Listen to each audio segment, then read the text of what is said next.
Great to see you all. And just, wonderful to be here and such great presentations. I was taking notes. I love it. Thank you so much for putting all of this together. So I suppose the first question, as it always probably is why is the origins of ustwo, and how's the company evolved? So ustwo Games is started out as part of a digital client services company in London. So that company was founded by two childhood friends, Sings and Mills, who at the time were building apps for corporate clients, things like banks or healthcare providers or all sorts of different corporate clients.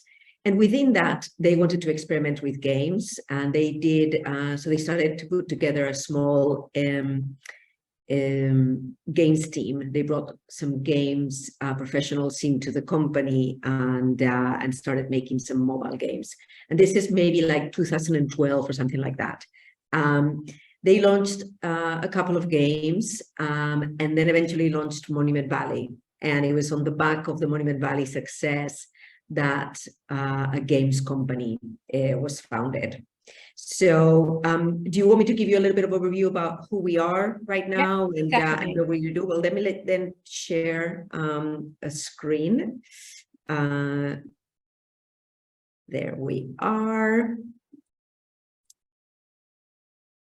So ustwo Games, like I said, we're a London-based studio. We're about 30 odd people, 35 people, and we're based in Oval. The company's been around now for, well, since 2014 when Monument Valley was launched, and over time we've kind of honed in on, okay, what are we really about? What are we trying to do? And I think it warms my heart to hear other games makers talk about meaning and talk about nourishing content, because that is so much what we are about.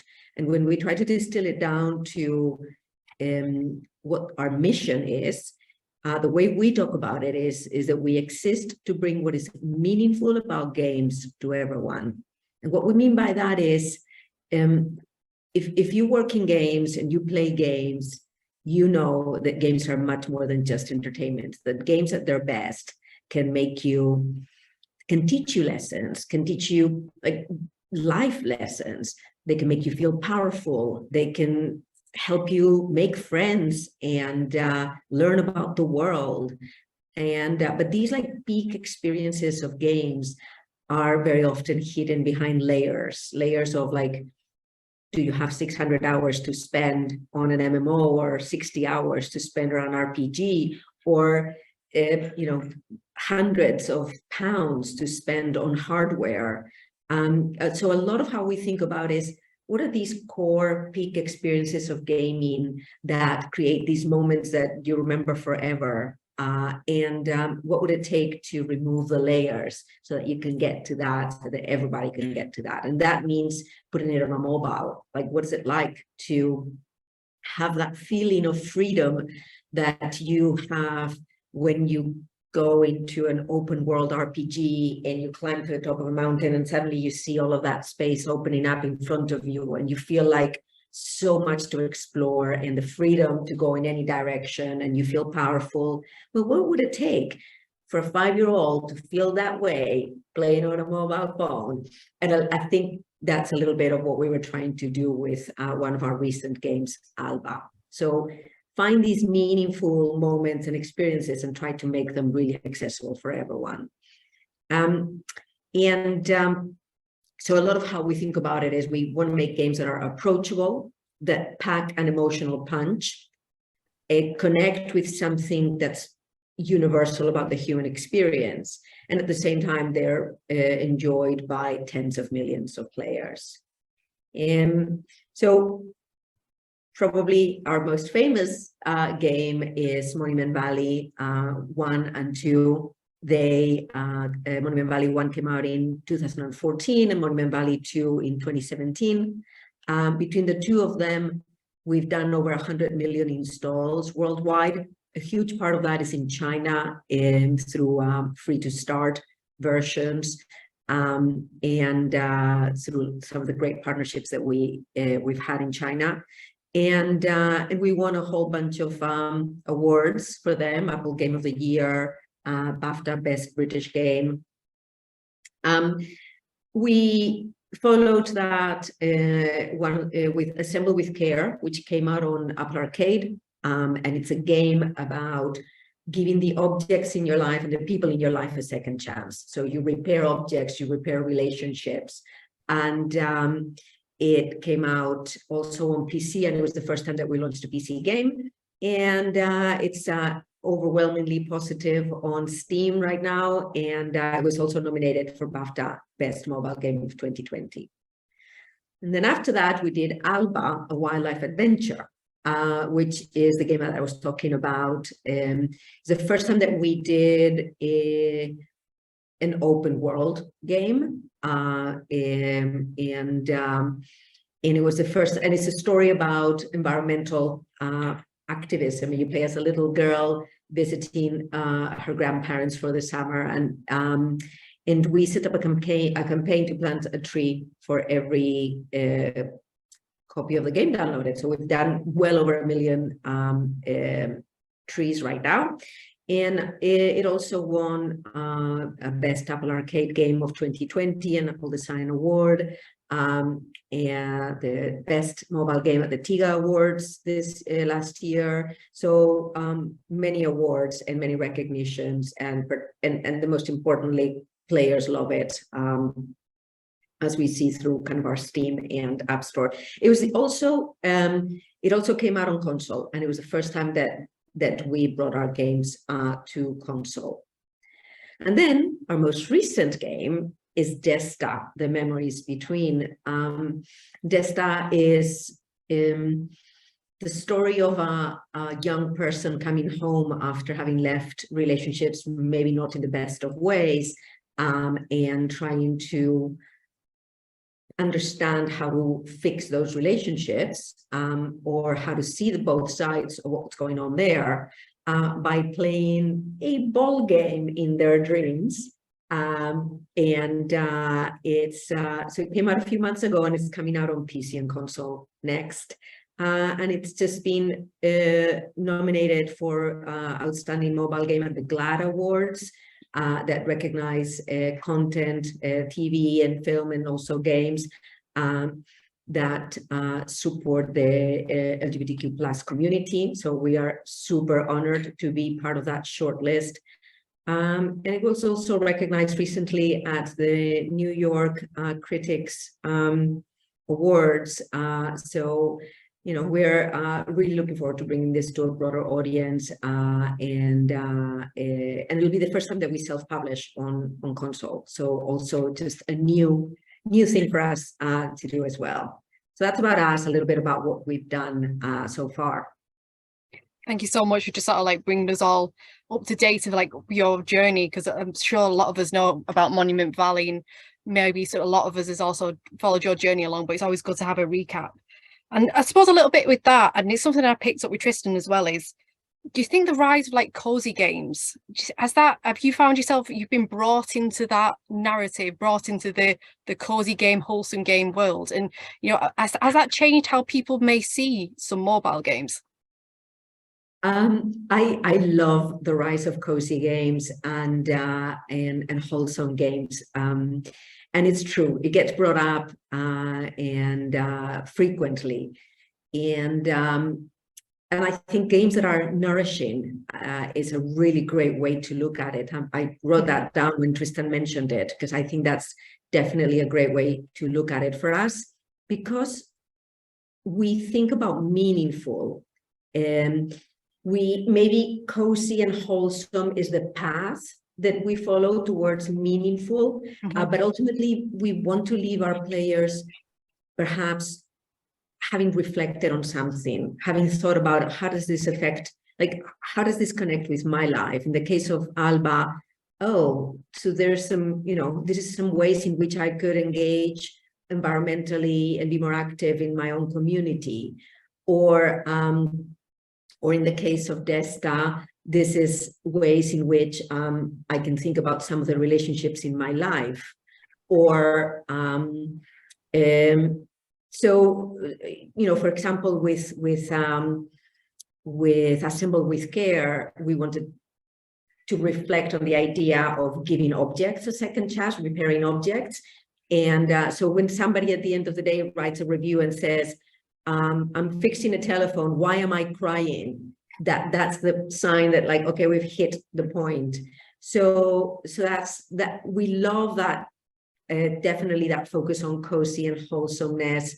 And I think this is something that is only gonna increase. I think that as more diverse players are coming into the industry and are playing games, as more diverse creators are creating games, we all feel the freedom to serve other parts of our hearts, other parts of our entertainment. And I think that this is definitely an area that's going to increase. I think that also from a demographic perspective, because as women are becoming more than 50% of players, and particularly on mobile, also as players are getting older, and they're looking for other kinds of experiences, and maybe slower pace, maybe more deeper, more meaningful. And then you've got Gen Z coming in from the other side, who are not necessarily so affected by some of the standards that we grew up with in terms of what's a cool game.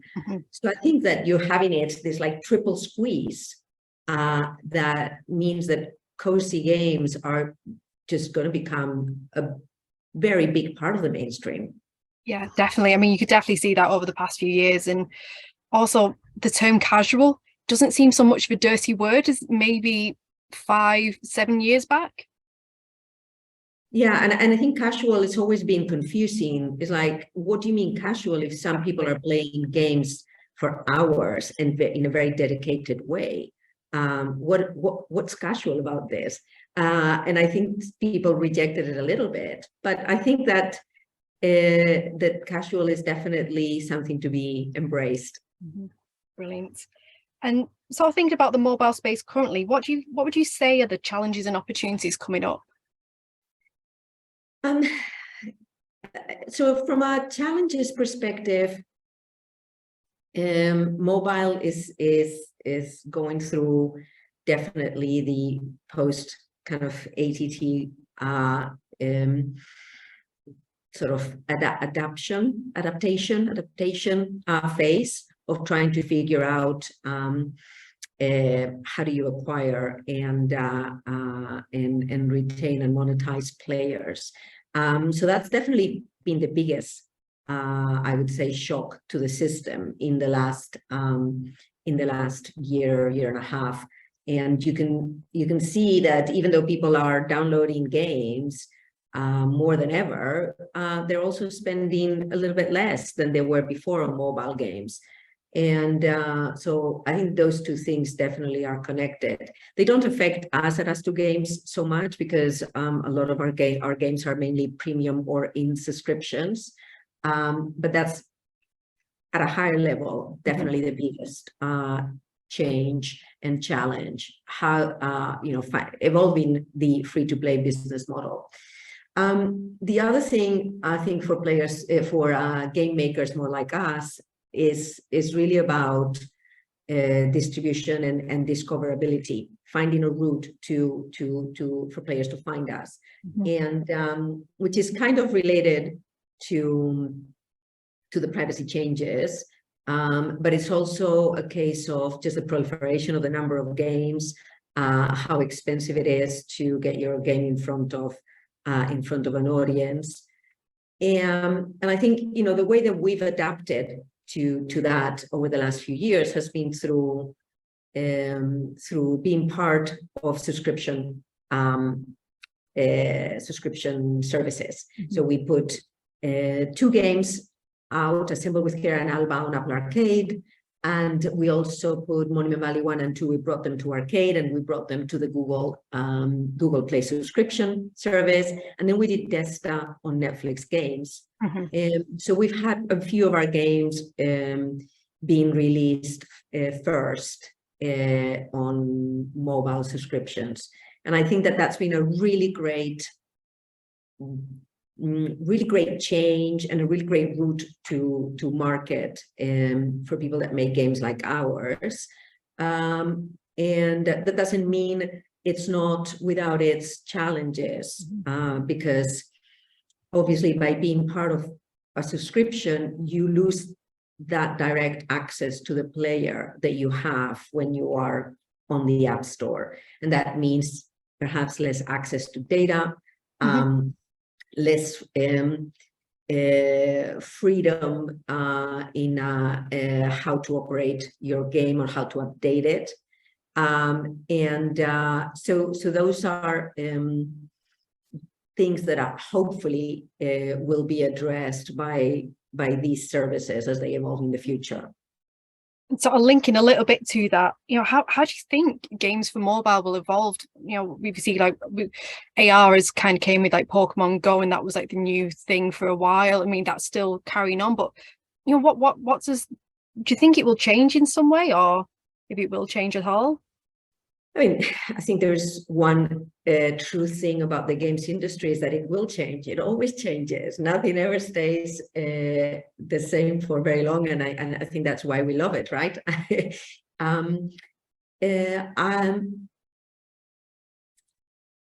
mean, I think that mobile is definitely, so for us, we brought our games to PC and console recently, but I wouldn't say that that is as departing from mobile or putting less focus on mobile. Mobile continues to be the most important channel for us, and continues to be our most important platform, and where we build kind of first and foremost for. And it'll be it's still the biggest part of the industry, and it still has huge potential for growth. It's incredibly accessible, and it has brought millions, if not billions, of people onto gaming who wouldn't have, billions, I guess that's the real word, onto gaming, who wouldn't have played games otherwise. So I think that what I see as the biggest change coming on mobile is going to be, developers from perhaps different regions developing for their audiences. And you've got massive audiences outside of Europe and of the US and Asia, the core markets of mobile. There's those populations are growing, and those developers are becoming, those developer ecosystems are growing. So I think that's a really interesting development. And I think that more and more you're going to see this focus on nourishing experiences. And whether it's through free-to-play or it's through subscriptions, I don't know. I think that that's definitely an area for growth in mobile. And sort of go back to ustwo games as a company. One thing is that you're B-Corp. Now, I don't know if can you just explain what that means and what difference that's made to the company? Obviously, for other studios who might be looking for growth, when would becoming B-Corp become a good thing? So for those who don't know, a B-Corp is a certification that there's about 4,000 companies worldwide who signed up to this certification, and what it is, it's a recognition of and a commitment to your own values in a way, and to a path of always improving the impact that you have, not just on profit and shareholders, but on people and planet. So for us, we became a big B Corp first as part of the ustwo group. So remember, I mentioned earlier, we were part of a group that had client services, digital client services as part of its core business. So in 2019, we became a B-Corp. And I think it was just intentionally committing to having a more like systematic and deliberate path to using our power as a company, as an economic agent, as an employer, to have a positive impact on people and planet. And then we recertified again earlier this year, independently as ustwo Games. So now ustwo Games on its own is a B-Corp. And I think it's been a fantastic journey for us, because what it has done is a lot of the values that you bring as an individual or as a team or as your founders, you come in with the best intentions, and then very often you get caught up into, well, we have to meet objectives, or we have to accelerate, and so, or we have to reduce costs. But having this alignment of values between the board and shareholders and the management team and the employer and the employees, it just makes it very transparent. It makes you accountable. It creates also a lot of trust. It creates a common language for the employees. Now can say, well, as a B-Corp, is that a good decision? Is that consistent with our B-Corp values? And so it's a good way also for people to feel empowered to challenge certain decisions. And for us as a leadership team to know that we have the support of our shareholders to be on this path. And so it translates into a whole bunch of things, from things that we might do anyway if we were not a B-Corp, right? But being a B-Corp just means that we're committed to being on this path. So things, for example, like with Alba deciding that we were making a game about the environment, but we were also going to plant a tree for every copy of the game sold, and we were going to collaborate with United Nations on a number of programs. We then, coming out of that, decided that with every game going forward, we're always going to find a social or environmental theme that we can use the power of our game and the power of our communities to help support. So, for example, with Desta, which touches on themes of some of the challenges that young people face, we decided to donate 3% of our profits from Desta to support UK-based youth programs. And so that's going to start being rolled out in the next few days, actually, where we work with a series of youth centers in the UK to support different programs. So it also translates into transparency. We publish our salary bands internally, so everybody can see what a junior artist, what the salary band is for a junior artist or for a senior programmer, and so those are published every year, we are, just transparency is something that comes through. So I think it's definitely a fantastic thing for us. It's hard, so I wouldn't necessarily say it's for everybody, because it means you have to certify, you have to document a lot of your policies, you have to look at things like what percentage of your suppliers are minority owned, for example, things that maybe you don't normally pay attention to. But it is really fantastic, and at all levels of how we work. And the final question before I finish this hub crawl is, what's next for ustwo Games? Where is it you're going in the future? Obviously, you've already said in the introduction before your next game, but is there anything else that's coming out? Well, so like I mentioned, Desta is coming out on PC and console in the next few months. So that's the first time that we're going to be self-publishing on console. So that's a big thing for us. And then we've got a team that's working on Monument Valley 3, and that's probably that's going to be scaling up this year significantly as we get closer to launch. It's still a while away, but that team is growing. We're hiring, so anybody out there. And then and I think that from a kind of purpose and impact perspective, we've